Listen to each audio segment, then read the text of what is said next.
Primeiro problema é qualquer professor se intitular de educador. Os professores não são educadores. Educador é pai e mãe. Tá certo? Educação é uma coisa que o cara recebe em casa e não na escola. Apesar de que hoje em dia no Brasil está se tentando terceirizar paternidade e maternidade. É o que acontece. Fora a pós-graduação da PUC, eu dou aula atualmente, faz tempo, no Anglo, cursinho. O que é um cursinho? Alguém sabe? Não. O cursinho é a evidência cabal de que o sistema educacional brasileiro não presta. Que se prestasse, não existiria o cursinho. Esse que é o grande problema. Vou dizer, mas a situação é realmente tão catastrófica assim? Olha, eu comecei a dar aula com 18 anos. Eu tenho 63. Quando eu completei 60, fiquei muito feliz, porque descobri que o Estatuto do Idoso prevalece sobre o da criança e do adolescente. Agora eu posso bater nos alunos, que é um sonho que eu acalentei durante toda a minha carreira. Mas, na realidade, desde os 18 anos até hoje, só no cursinho eu já tive 99.200 alunos. Alguém aqui foi meu aluno? Não. O Laércio foi.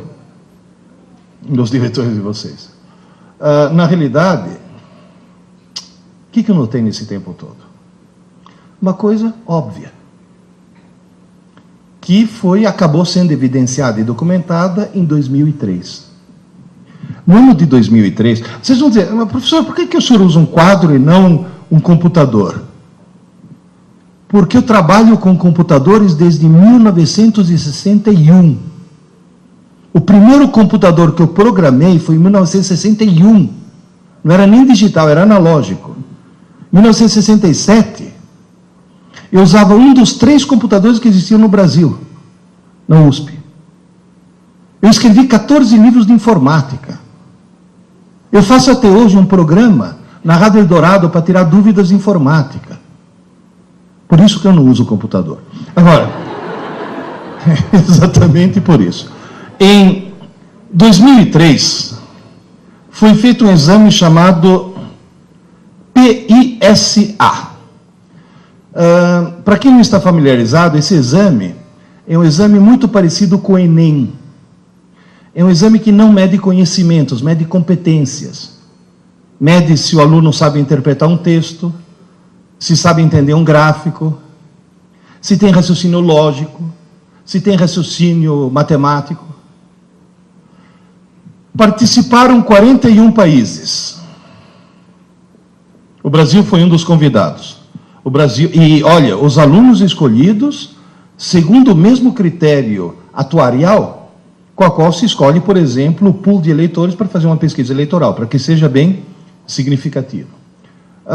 Desses 41 países, a melhor colocação do Brasil numa das competências foi 4º lugar, de trás para frente. Ou seja, a melhor colocação que nós tivemos foi penúltimo. Na maioria das competências nós somos penúltimos. Agora, em matemática não, fomos os últimos mesmo. Ou seja, senhoras e senhores, eu falo isso faz tempo, mas agora está documentado. O Brasil é o pior, se não o pior, um dos piores sistemas educacionais do mundo.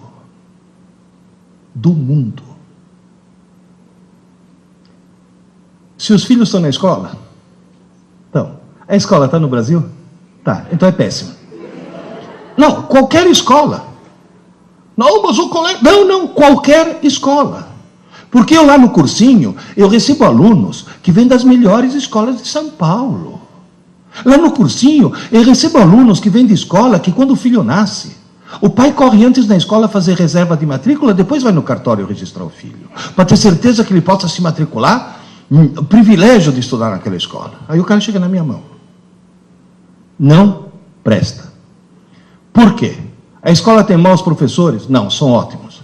A escola tem má vontade? Não, é excelente. A escola não é profissional? É profissionalíssima, seríssima. Então qual é o problema? O modelo está errado. O paradigma educacional brasileiro está completamente equivocado. Só para vocês terem uma ideia, se você fizer um teste de QI e tentar determinar o número de pessoas que tem você arrumou canetas mais grossas, porque na televisão não aparecem as finas. Eu só queria ter certeza de uma coisa. Elas apagam? Tá bom. Deixa eu me reequipar aqui.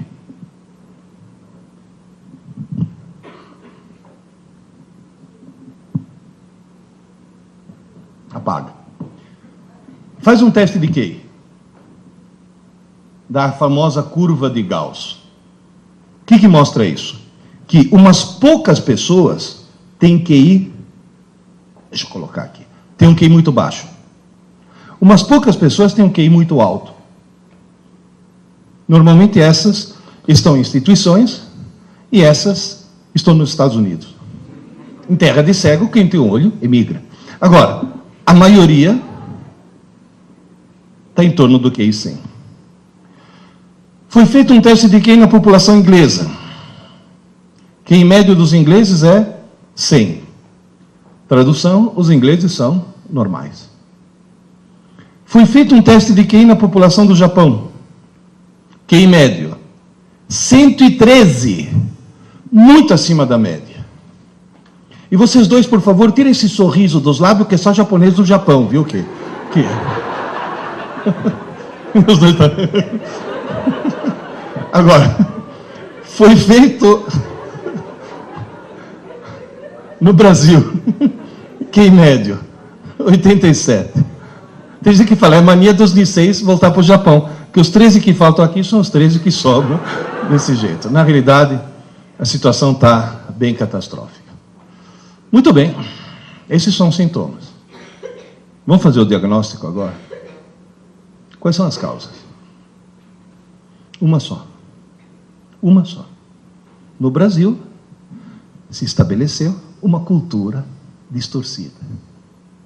Aluno brasileiro, seja do fundamental, do médio, da graduação, da pós-graduação, do MBA, aluno brasileiro estuda para a prova. Ele não estuda para aprender. Ele estuda para tirar nota. Esse é o único problema. Vou dizer, mas espera aí.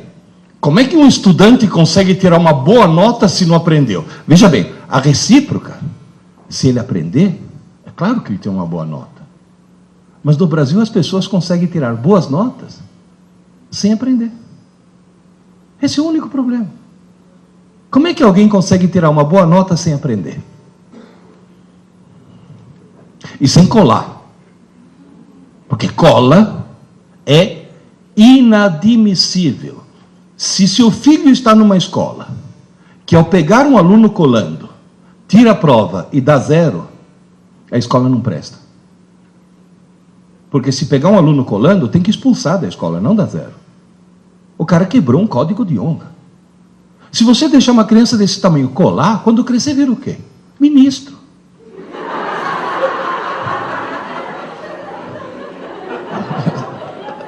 Tá certo? Como é que alguém que não cola e não aprendeu consegue tirar nota? O que é decorar? Quando? Um aluno marcar uma prova para ele na quinta-feira. Quando é que um aluno normal começa a estudar? Não, na quarta não é normal. Na quarta é alguém que tem visão a longo prazo. É o chamado aluno lungimirante, o que planeja o futuro. Mãe, me acorda meia hora mais cedo. Vocês percebem o problema? Vocês entendem o problema? Agora, alguém poderia me dizer por que todo mundo, estou incluindo aí gente, desde os pequenos, desde a quinta série até pós-graduação, até doutorado. Eu falei quinta série, porque até a quarta série eles são seres humanos. É na quinta série que começa o problema. É na quinta série que um pai ou uma mãe... Porque, gente, o problema é cultural, o problema não é a escola que está errada, o problema não é a família que está errada, o problema não são os alunos que estão errados, o problema é que está todo mundo errado. É cultural. Na quinta série, eu já vi mãe falar, filho, desliga essa TV, menino, vai estudar, você tem prova amanhã. Essa mãe acha que está ajudando o filho, essa mãe está cometendo um crime hediondo. Essa mulher devia ser presa sem direito à fiança. Essa desgraçada está arruinando a vida do filho. Vai estudar porque você tem prova amanhã. Por que as pessoas estudam mais em cima da hora possível? Não dá tempo de esquecer. Tira a nota. Tira. E depois? Esquece. Então estudou por quê? Se você pegar hoje um menino da 8ª série, pega um menino da 8ª série, bom aluno, põe na 6ª série, para fazer prova da 6ª série. Vocês acham que ele vai se sair bem? Só em matemática. Porque matemática tem uma característica diferente das outras matérias. Mas o resto vai ser uma catástrofe. Nunca vocês passaram por situações do tipo: pai, quando você estava na escola, você aprendeu trigonometria? Claro, filho. Tu me ajuda aqui, que eu estou com um problema que não consigo resolver de jeito nenhum. E você ouve a frase: ah, filho, mas faz tanto tempo. Olha, querido, se faz tanto tempo, você não aprendeu trigonometria. Você teve aula. Você teve prova. Você até tirou nota na prova de trigonometria. Você não aprendeu. Que aprender não é para o dia seguinte. Aprender é aprender para sempre. Está bem claro isso? Entenderam qual é o drama? Então, primeira tarefa que eu passo para todos vocês: nunca mais deixe seus filhos estudar para a prova. Estou falando sério. E vocês mesmos, porque muitos de vocês ainda são estudantes, nunca mais estude para a prova. Imponha-se essa autodisciplina. Vocês estão notando que eu estou pedindo o quê? Quebra de paradigma.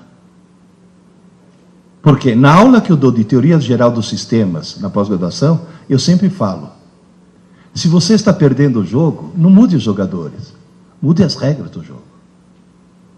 Então nós temos que mudar as regras do jogo.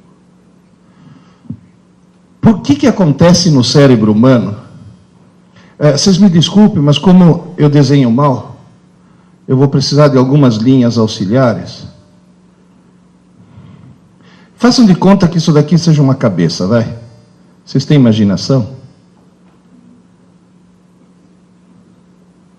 Mais ou menos. Se você olhar...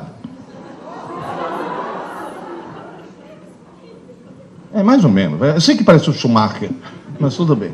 Se você olhar dentro de um cérebro, você vai notar, basicamente, eu não vou entrar em muitos detalhes, mas você vai notar, basicamente, 3 estruturas.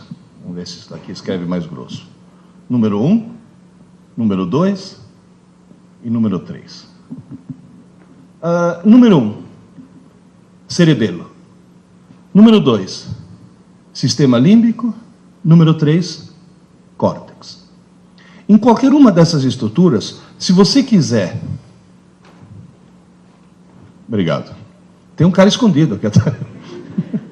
Se você quiser, em qualquer uma dessas estruturas, escrever alguma coisa, ao contrário do computador, onde o hardware é fixo, e você muda o software, se você quiser escrever alguma coisa no cérebro, você tem que mudar o hardware. Escrever no cérebro é reconfigurar redes neurais. É desligar alguns neurônios, ligar outros, mudar a força de conexão de sinapses, é mudar o circuito. Aqui, escrever é muito difícil. Mas depois que você escreveu, você não apaga nunca mais. Você sabe andar de bicicleta? Sabe? Você já tirou as rodinhas? Já passou da fase? Faz pouco tempo. Para aprender a andar de bicicleta, você levou alguns tombos? Porque foi difícil, né? Agora, você fica 30 anos sem subir numa bicicleta. Você sobe, o que acontece? Você sai pedalando. Foi muito difícil escrever. Mas agora é impossível apagar. A região número 2, chamada sistema límbico, é um lugar onde é muito fácil escrever. E é mais fácil ainda apagar. Você escreve, apaga. Escreve, apaga. Escreve, apaga. Seria equivalente num computador à memória RAM. É um rascunho. É uma memória extremamente pequena e extremamente provisória.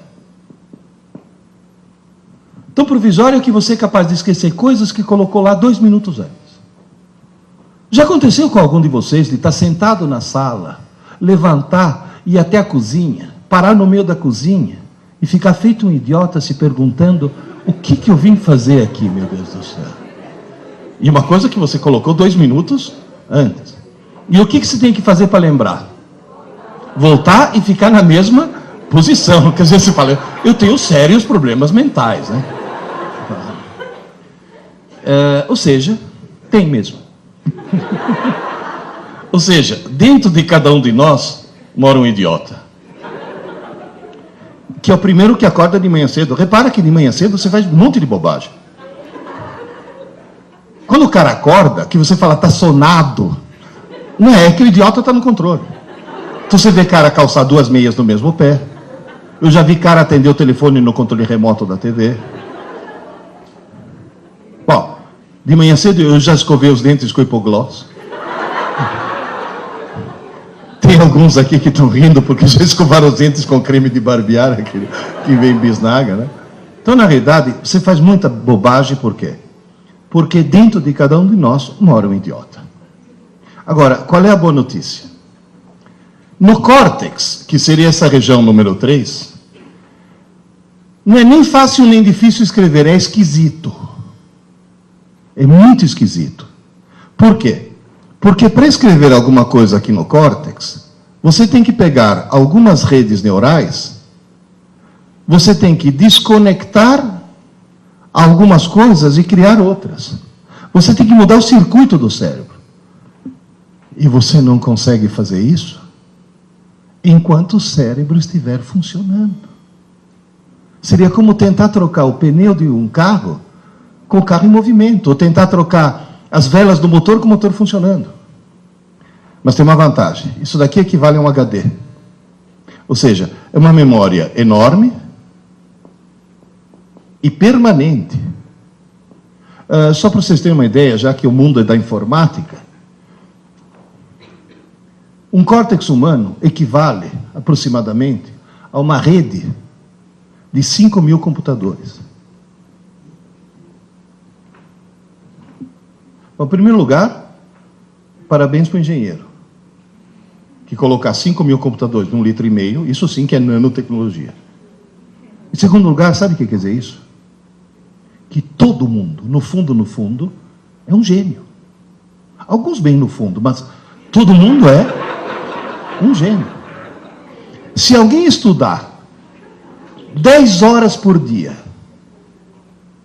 10 horas por dia, todos os dias da semana, todas as semanas do ano e todos os anos de sua vida, a pessoa consegue esgotar a capacidade de armazenamento e processamento de seu córtex em aproximadamente 4 séculos.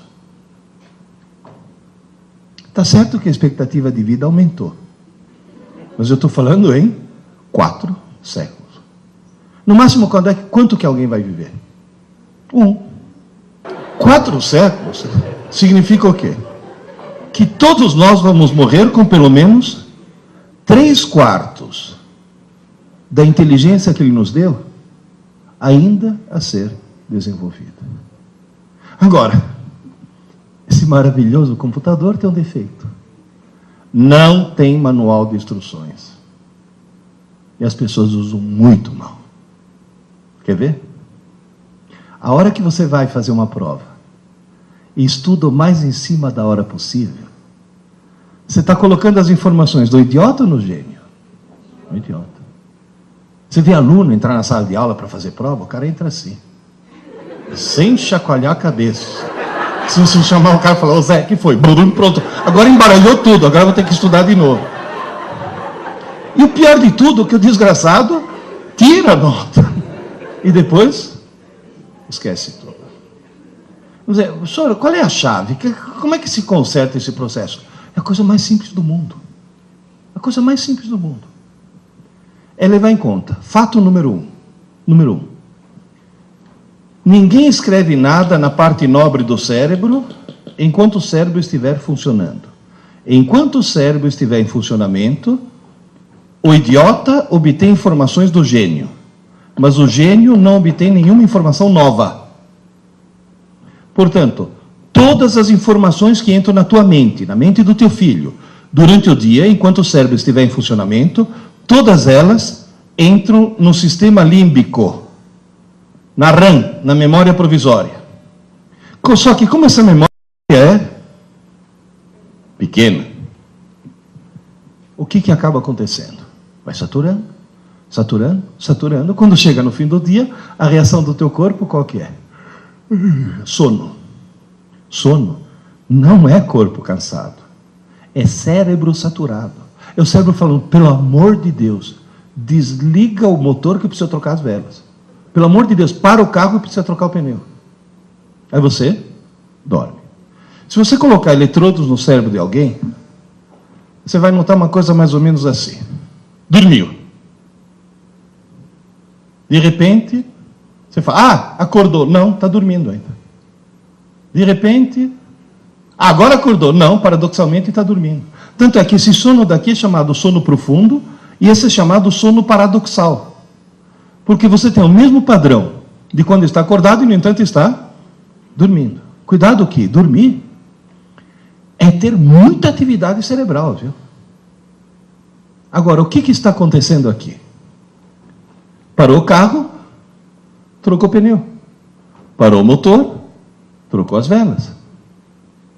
Nessa fase é que você faz a reconfiguração das redes neurais.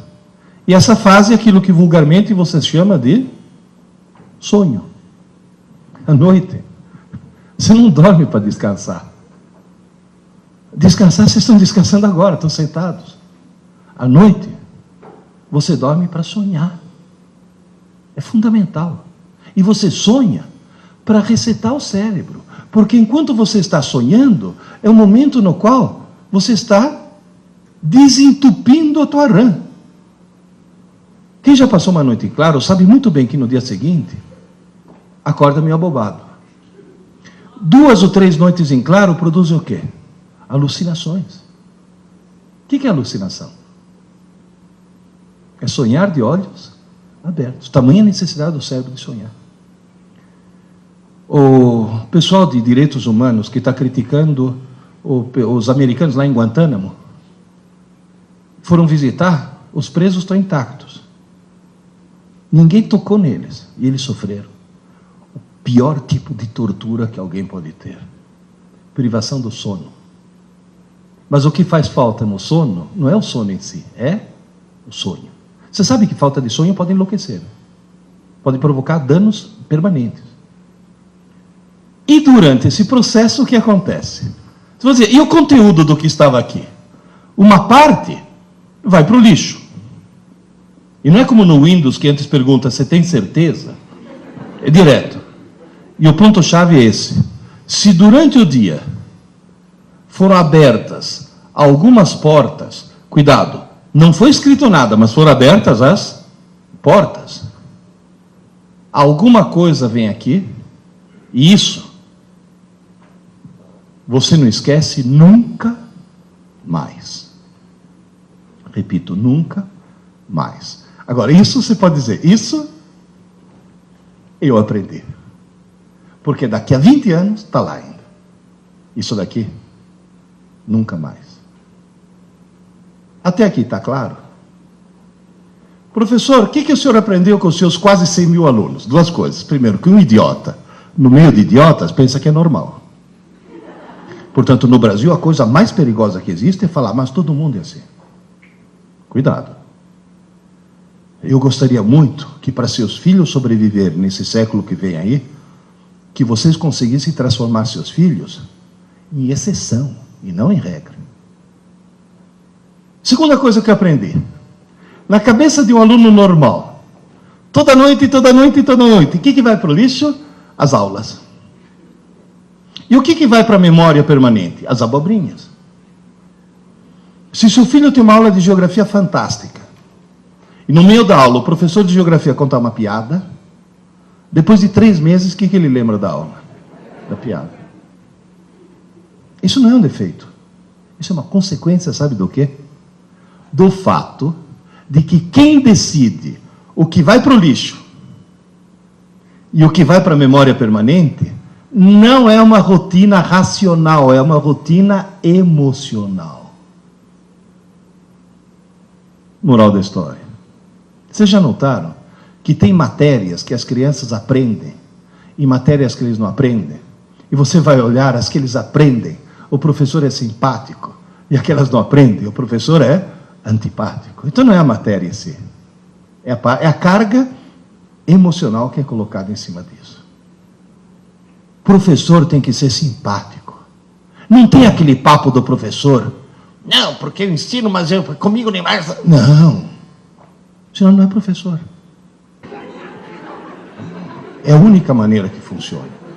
Agora, na realidade, como é que eu faço para que, em vez das aulas irem para o lixo, as aulas vão para a memória permanente? Eu não descobri nada. Quem descobriu isso sem querer, repito, sem querer, foram 4 engenheiros.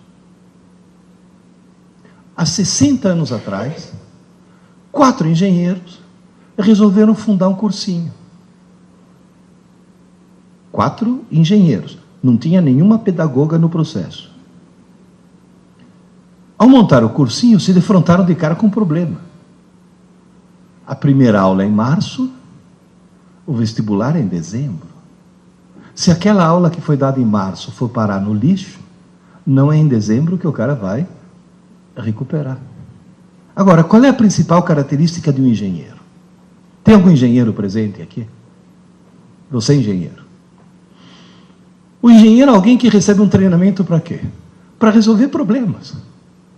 Todo problema de engenharia é um problema. Agora, o que o engenheiro faz para resolver o problema? Determina quais são os parâmetros do problema. Como é que o engenheiro conta história para o filhinho dormir?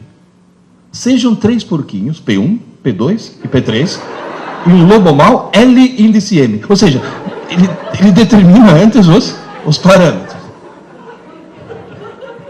Esses caras diagnosticaram o problema. Falei, e agora, como é que eu faço? Se toda noite o que foi dado durante o dia é desmanchado durante a noite. E cuidado, hein? Gente, estou falando em ritmo circadiano. Isso é um processo que acontece toda noite. E à noite, o teu cérebro e o teu corpo é vampiro, vira uma outra coisa. E funciona. Deixa eu ver a quantidade de cabelos brancos que tem por aqui. Tem alguém aqui que toma Lipitor? É um remédio contra o colesterol alto. Sabe qual é a primeira recomendação dessas estatinas todas? Tome à noite. Porque se você tomar de manhã, não serve para nada. É só o metabolismo noturno que faz com que aquilo tenha algum efeito. O que esses engenheiros descobriram? Um slogan de 4 palavras. 4. Eu tomei a liberdade, depois de entender o porquê, de acrescentar a 5ª. Aula dada é aula estudada hoje. Aula dada, aula estudada hoje. Tão simples. Estudar pouco, mas todo dia. Pouco. Pouco. Porque esse pouco o que é? Matéria de uma manhã. Mas todo dia. Aula dada, aula estudada hoje. Os meus alunos no cursinho estudam todo dia. Os coitados não estudam pouco, porque descobriram que jogaram na lata do lixo pelo menos 7 anos de escola, e agora em 10 meses vão ter que estudar muito.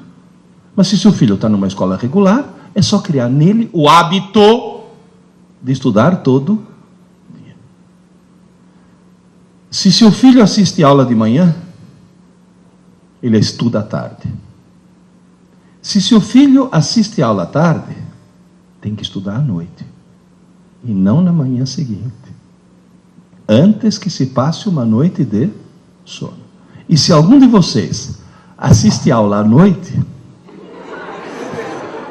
vai ter que dormir 40 minutos mais tarde. Senão você está jogando as aulas na lata do lixo.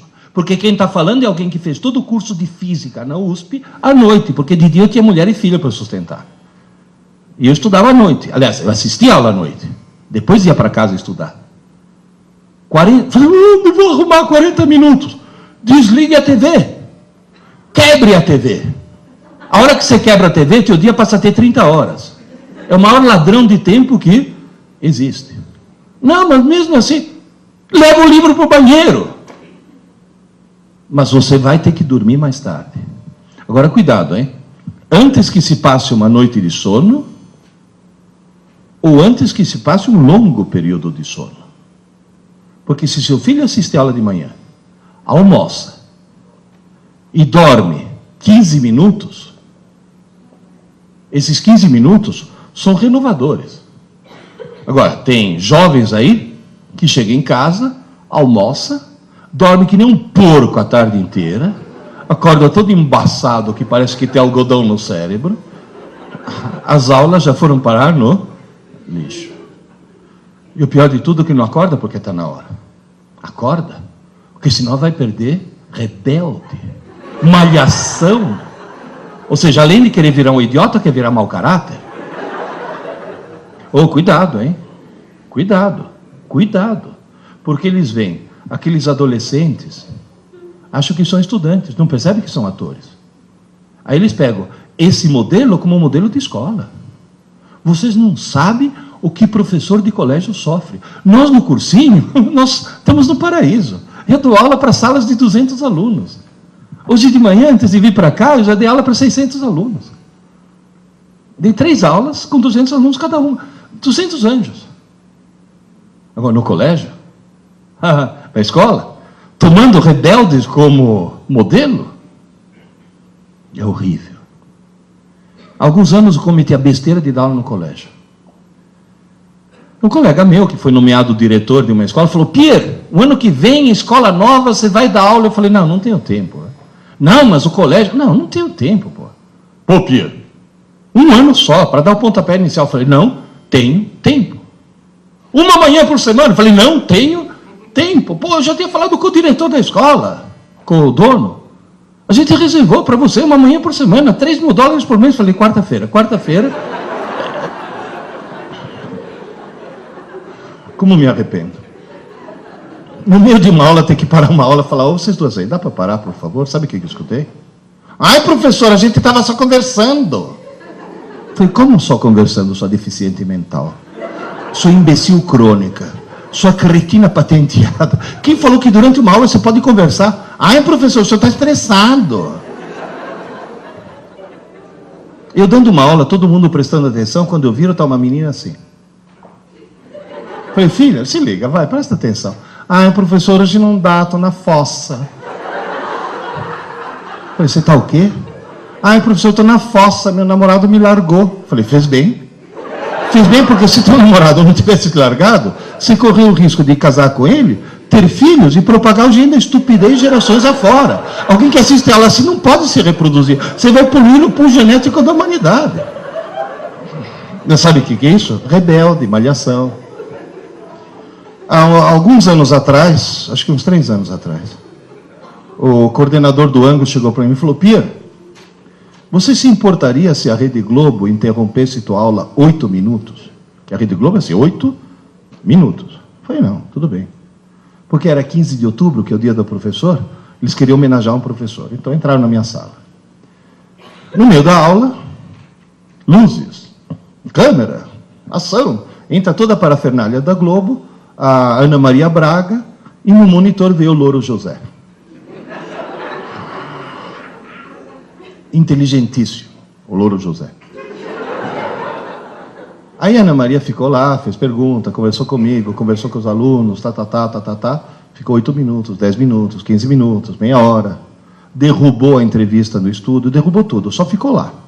Porque o ponto estava dizendo, fica aí que o Ibope está subindo, fica aí que a audiência está subindo, porque sabe que a televisão é movida a audiência. Por quê? Porque dezenas de milhares de mães estavam vendo 150 alunos se comportando como seres humanos. Tanto é que uma hora que o Louro José estava falando com não sei quem no estúdio, em off, a Ana Maria virou para mim e falou, Pierluigi, quantos alunos tem nessa sala? Eu falei, 150, é pequena. Ele olhou para mim e falou, nossa, mas tão educados. Ana Maria, aqui é a escola de verdade. Aqui não é malhação. Naquela época tinha malhação. Falei, aqui não é a escola da novela. Tinha uma novela na época, Mulheres no Cio, uma coisa assim, que eles passavam mais tempo sentando. Como que era? Mulheres Apaixonadas. Tinha mais tempo em volta de uma piscina do que... Não, e depois eles passavam no vestibular depois. Passavam o dia inteiro na piscina e depois passavam no vestibular. Falei, a escola de verdade. Agora eles usam isso como modelo. Isso é perigosíssimo. Tomem cuidado com o que seu filho assiste. Viu? Tome muito cuidado com isso. Agora, na realidade, criar o hábito de estudar todo dia. Tanto você deve criar esse hábito, quanto criar esse hábito nos seus filhos. Se você pegar uma criança de 4 anos, você tem que chegar para ele e falar, filho, você já escovou os dentes? Agora, pega uma marmanja de 17 anos, não só você não precisa cutucar, como se faltar água em casa, ela vai na geladeira, pega a água mineral na geladeira e escova os dentes com água mineral, porque aquilo que era uma obrigação virou uma necessidade. Por quê? Porque criou um hábito. Se alguém tiver filho nenê, que dorme no colo ainda, faz dormir nesse ritmo, e dá tempo de falar, aula dada, aula estudada, aula dada, aula estudada. Quanto menor, melhor. Criar o hábito de estudar todo dia. Segunda coisa, extremamente importante, que é papel dos pais também, entre outras coisas, é arrancar um pouco o seu filho do mundo virtual. Ontem, quando foi? Segunda-feira, segunda-feira, quando deu 8 horas, os alunos saíram no pátio, voltaram para a sala de aula, e na aula que eu ia dar, às 8 horas, um monte me olhou espantado e falou, professor, a lua.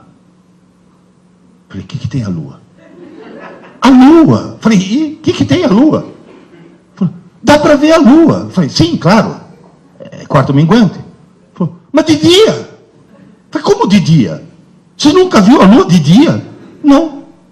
O cara nunca, te juro, o cara chegou e falou, mas a lua não aparece só à noite. Sabe o que é isso? Eles passam horas na frente da TV, horas na frente do game, horas na frente do computador, com esse maldito MSN, eles perderam contato com o mundo real. Eles não sabem mais o que é o mundo real. TV imbeciliza. Você está grávida? Você te sentiu enjoo nas primeiras semanas de gravidez? Você sabia que na década de 50 foi inventado um remédio maravilhoso que a mulher tomava e não sentia enjoo? Chamava talidomida. As mulheres começaram a tomar e realmente não sentiram enjoo. Aí as crianças começaram a nascer, sem braço, sem perna, sem olho, etc. Por quê? Porque o remédio parecia ser uma coisa muito boa e demonstrou ser uma coisa muito ruim. Queridas e queridos, a televisão é a talidomida intelectual do século XX. Foi criada para entreter, educar, informar, treinar, e imbecilizar da forma mais absoluta. Vocês não têm ideia, eu tenho, sabe por quê? Porque a primeira vez na vida que eu assisti TV, eu tinha 11 anos.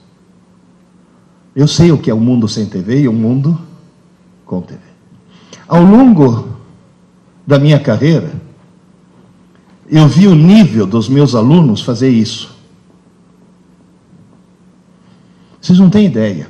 Um aluno de hoje, comparado com um aluno de 40 anos atrás, hoje, um cara que sai de uma pós-graduação tem um nível inferior a um cara que há 40 anos atrás terminava um curso técnico qualquer. Em compensação, a audiência da TV fez isso. A TV imbeciliza intencionalmente, é claro, se não imbecilizar intencionalmente, ela não vende.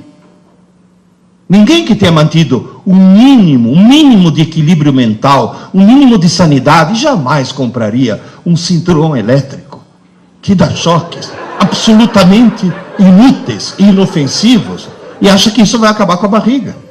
Está cientificamente provado que o Total Shape é um engodo e está vendendo feito água. Gente, outro dia eu liguei a TV por assinatura, eu vi uma propaganda de 15 minutos. Olha, uma propaganda de 15 minutos é grana. Quer dizer que os caras estão vendendo o produto. O que eles estão vendendo? Um sofá de plástico preto inflável. Agora eu pergunto, em nome de Deus, por que alguém, algum dia, vai querer um sofá de plástico preto inflável? De plástico. Quer dizer, se você sentar sem camisa e levantar, ele vem junto. Que gruda. Tem cara que fala, não, mas tem uma utilidade. Ah, eu vi na propaganda que se você está belo e sossegado no teu sofá e vem 2 caminhões assassinos tentar te espremer, a propaganda mostra que o sofá aguenta 2 caminhões. Que cá entre nós, é uma coisa que pode acontecer com qualquer um. Você está belo e sossegado, vem os 2 caminhões assassinos, mas você está salvo. Por quê? Porque tem o sofá de plástico preto inflável. Olha o surrealismo da coisa. Dá para tomar consciência? Outro dia não, já faz alguns anos, me deu uma crise de azia. No meio da noite, levantei, tomei um antiácido, fui assistir TV na sala para ver se dava sono de novo, de madrugada, caí num filme surrealista. Aí veio a propaganda. Gente, uma propaganda de 10 minutos, ou seja, uma grana preta. Eu não entendi o que estavam me vendendo. Eu vi na minha frente uma senhora loira de meia idade, fantasiada de toureiro, com uma roupa de lamê dourado, toda cheia de lantejoula, parecia uma drag queen. Essa senhora falando espanhol, eu falo espanhol, eu não entendi o que ela estava me vendendo. Aí lá pelas tantas, ela senta num trono, no meio de 2 tochas acesas, e encerra a propaganda olhando para mim e falou, ligue já, ligue já. Eu já falo, mas ligue já? Por quê? O que essa senhora quer, meu Deus do céu? Aí eu fui investigar, fiquei curioso, né? E descobri que não é uma senhora, é um híbrido. Se você pegar Hebe Camargo e Calbi Peixoto e fizer a síntese, você obtém um tal de Walter Mercado, não sei se já ouviram falar, que é surrealista aquilo. Agora, o que é de estranhar não é ter uma coisa estranha na TV. Que coisa estranha tem na TV do mundo inteiro. Nos Estados Unidos, quanto mais estranho e mais pervertido, maior ibope. Ou seja, na realidade, quanto mais esquisito for, para a televisão é melhor. Agora, sabe o que é de estranhar? Esse tal de Walter Mercado, que já esteve no Brasil, depois foi para a Colômbia, Venezuela e Argentina, agora está na Espanha. Ele fatura uma média de 240 milhões de dólares por ano. O que preocupa é que quando ele fala liga já, as pessoas... Ué, o ano passado, a Rede Globo não conseguiu fazer com que 32 milhões de trouxas, pagando, ligassem para o paredão do Big Brother. Então me diz, a televisão imbeciliza ou não? Tem uma coisa que imbeciliza mais, game. Game. Vocês já entraram numa LAN house? Você já viu o que eles jogam? É assassinato. É assassinato o tempo todo. De repente, não. Em vez de estar assassinando alguém, está de carrinho. Você fala, bom, esse pelo menos está aprendendo a dirigir. Que nada, está atropelando velhinhas. E se a velhinha tiver carrinho de nenê, tem um bônus. Ou seja, na realidade, é a violência eletrônica. Professor, tem alguma coisa que imbeciliza mais o jovem, além da TV e do videogame? Tem. Computador mal usado. O famoso MSN. Eu sempre achei que MSN fosse, em primeiro lugar, perda de tempo. O cara está fazendo uma pesquisa, que é uma coisa ótima se fazer na TV. Ah, cuidado, hein, com uma coisa. Na TV não, no computador. Cuidado com uma coisa. Nunca deixe seu filho entregar um trabalho na escola impresso, hein? Sempre manuscrito. Porque eles entregam na base de Ctrl-V, Ctrl-C, né? Copia, cola, enfim. Ele está fazendo uma pesquisa, de repente MSN, blim, blim. Você sabe quem ficou com quem na balada de sexta-noite? E aí pronto, perdeu. Segundo problema, ortografia. Eles não sabem mais escrever. Em vez de escrever você também não, o cara escreve você tudo não. Não, e ele escreve você tudo não na redação da escola. Esse que é o problema. Mas aí tem um problema mais grave, muito mais grave. Um psiquiatra inglês do King's College de Londres, que é uma instituição médica respeitadíssima no mundo, lidou com 100 mil jovens, fez teste em 100 mil jovens e descobriu o quê? que fumar maconha abaixa o QI. E a gente sabe por quê. A maconha queima sinapses, portanto ela queima a possibilidade de criar novos circuitos. Fumar maconha abaixa o QI.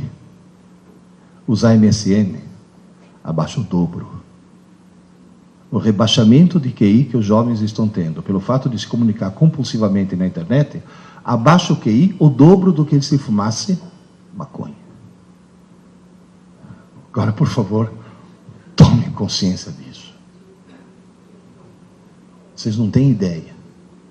E vocês mesmos na empresa, quer falar alguma coisa para o teu colega? Levanta e vai até a mesa dele.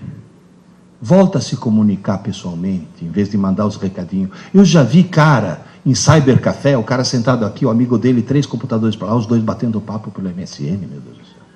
Levanta, vai tomar um café junto. Eu já vi mãe, que em casa tem o wireless, chamar o filho para jantar pelo MSN. Gente, está faltando contato humano. Isso está imbecilizando. Seus filhos estão se transformando em autistas cibernéticos. É um problema seríssimo. Então, cuidado, fiscalizem isso. Há mais ou menos uns 4 anos atrás, eu fui fazer uma palestra em Barra do Piraí.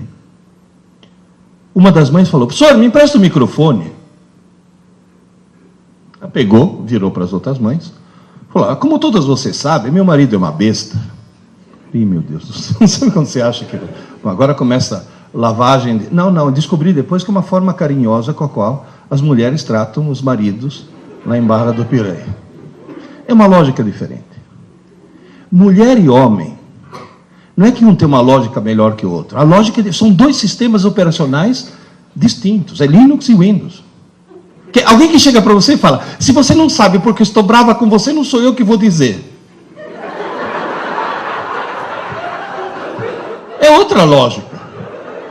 Não, espera, você está rindo? Os homens ficam perplexos. As mulheres falam: não, é claro, ele tem que ser sensível. Quer dizer, é um outro processo mental.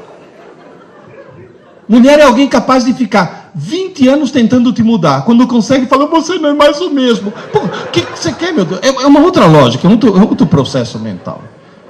Aí ela chegou e falou: como você sabe, meu marido é uma besta que comprou uma casa nova numa pirambeira que não pega TV. Aí ele está construindo uma torre de treliça para colocar a antena em cima. E por mais que ele esteja subindo, continua não pegando. Ele falou: daqui a pouco vai chegar o anjo exterminador, porque vai achar que é Babel 2, a missão, quer dizer... Ele falou: faz 4 meses que nós estamos sem TV em casa. Ele falou: o rendimento dos meus filhos na escola melhorou horrores. Meu marido me redescobriu. Eu redescobri meus filhos. E na hora do jantar, nós voltamos a ser uma família. Eu vou dinamitar a torre. Então perceba o quê?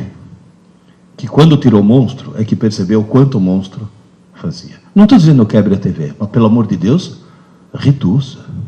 Porque você tem TV na sala, tem TV na tábua de passar roupa, tem TV na cozinha, tem TV no banheiro, tem TV na área, ligadas algumas 24 horas por dia.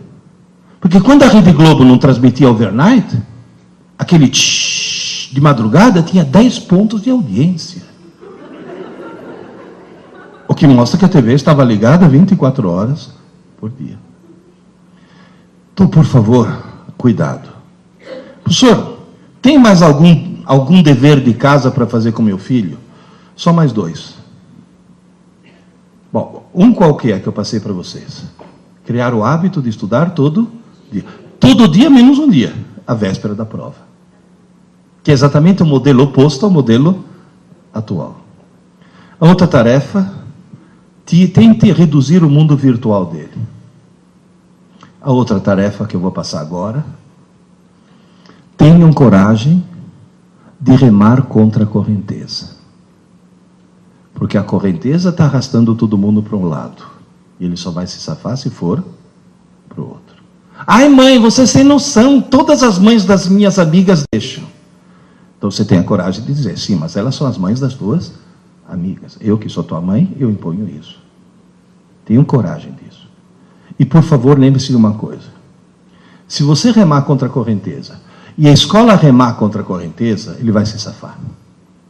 Agora, se só um dos dois remar, ou pior ainda, a escola rema para um lado ou você rema para o outro, esquece. Não tem salvação. E remar para o mesmo lado significa o quê? Torne-se cúmplice da escola do seu filho. Não parceiro, cúmplice. Nós podemos ir até que horas, para não segurá-los muito? 1h10. Tem mais uma tarefa para passar. Última tarefa.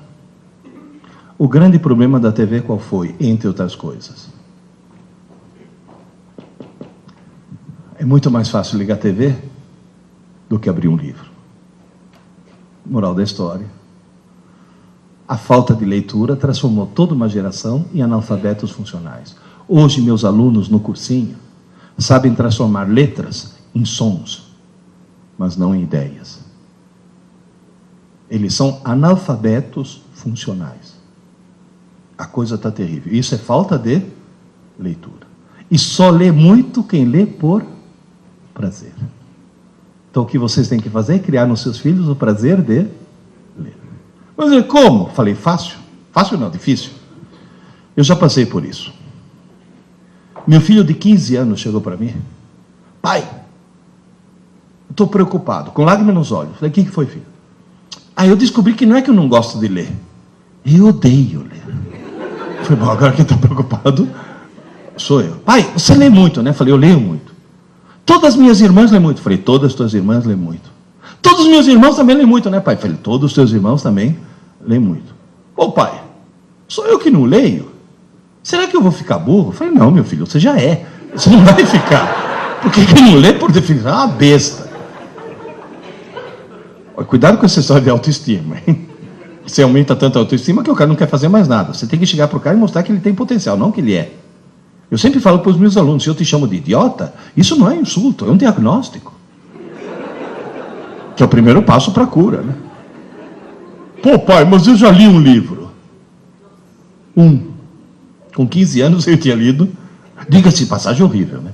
Eu tentei ler, não consegui. Eu olhava e falava, quem que escreveu isso? Falei, só pode ser uma freira que fuma maconha, não tem outra explicação. Gente, o livro falava sobre as crises místico-religiosas de uma galinha. No meio do livro, por uma escada de luz, descia o arcanjo galo. Eu falei, não, isso é jogo duro, pelo amor de Deus, né? Isso já é delírio tremens, né? Bom, a moral da história, eu falei, Adriano, não estou pedindo para você ler um livro. Estou pedindo para você criar o prazer de ler. Pô, como? Eu falei, fácil. Foram escritos milhões de livros no mundo.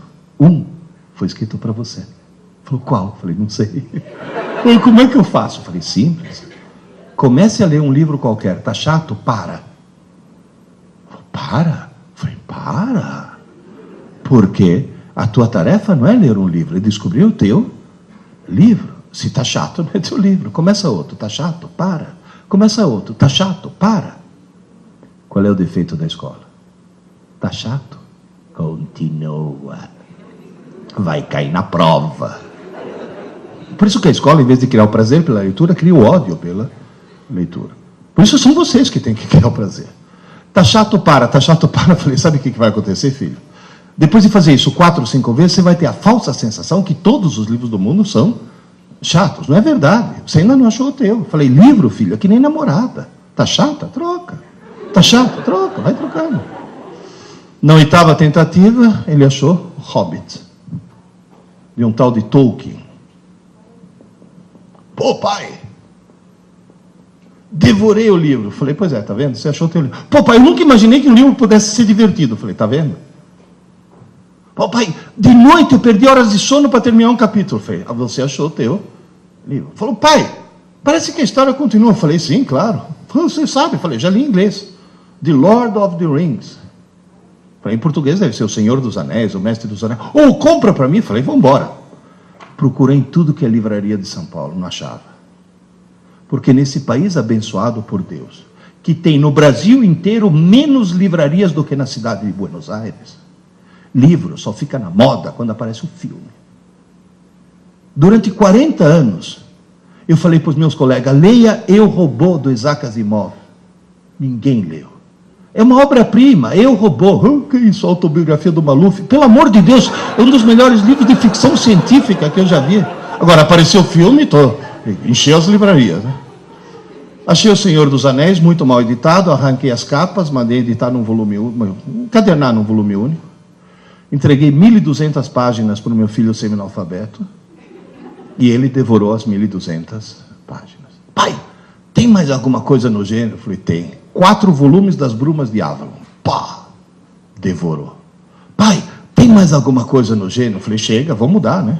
Senão daqui a pouco se vira feiticeiro, vou ter um Gandalf andando de cajado pela casa. As Aventuras Completas de Sherlock Holmes, devorou. Bom, olha, para encurtar a história, em Piracicaba tem um ditado que diz, se havia porteira, não passa o boi, passa a boiada. Ele começou a ler de tudo. Hoje o Adriano lê fluentemente em português, lê e fala, né, em espanhol, francês, italiano e inglês. É formado em administração de empresas e é diretor de uma editora. Tamanho amor que ele pegou pelos livros. Olha como um livro muda uma pessoa. Então, na realidade, uma das tarefas de vocês é desligar a TV, desligar o game, desligar o MSN e incentivá-los a ler. Criar o prazer de ler. Só para encerrar, uma professora de literatura de uma das escolas que eu visito chegou para mim e falou, professor, eu sou professora de literatura e adoro ler. Coisa que eu falei, ainda bem, né? A minha irmã é professora de história e adora ler. E nosso irmão é uma besta, que não lia nem bula de remédio. Além de tudo, desgraçado e corintiano. Mas a minha irmã foi... Eu estou me referindo às palavras dela, hein? Aí minha irmã foi numa livraria e encontrou um livro intitulado Aventuras e Desaventuras do Timão. Diz que o corintiano era tão corintiano que concedeu a honra de começar a ler. E o que ele descobriu? Que o livro contava histórias fantásticas do Corinthians. Muito mais gostoso de saber do que ficar escutando o abominável Milton das Neves. Ele devorou o livro. 2 anos depois, sabe o que aconteceu? Ele publicou um livro de poesia de autoria dele.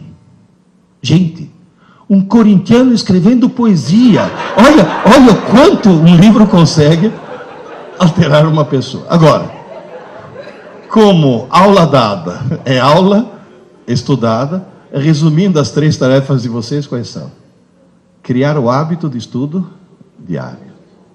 Segundo, desligar um pouco os meios eletrônicos. E terceiro, criar o prazer pela leitura. Aí, no mundo que tem cada vez mais gente e cada vez menos necessidade de mão de obra, o seu filho vai se safar, porque vai conseguir entregar ao mercado de trabalho a commodity mais rara do século XXI, que não é petróleo e não é água, é inteligência. É aí que ele se safa. Está claro? Professor, chegando em casa, o que eu falo para o meu filho em uma palavra para ficar mais inteligente? Leia! Nem que seja para ler Júlia, Bianca, Sabrina. Professor, em 2 palavras, o que eu falo para ele? Leia já. Começa. Tchau, gente, obrigado. Desculpe, segurar.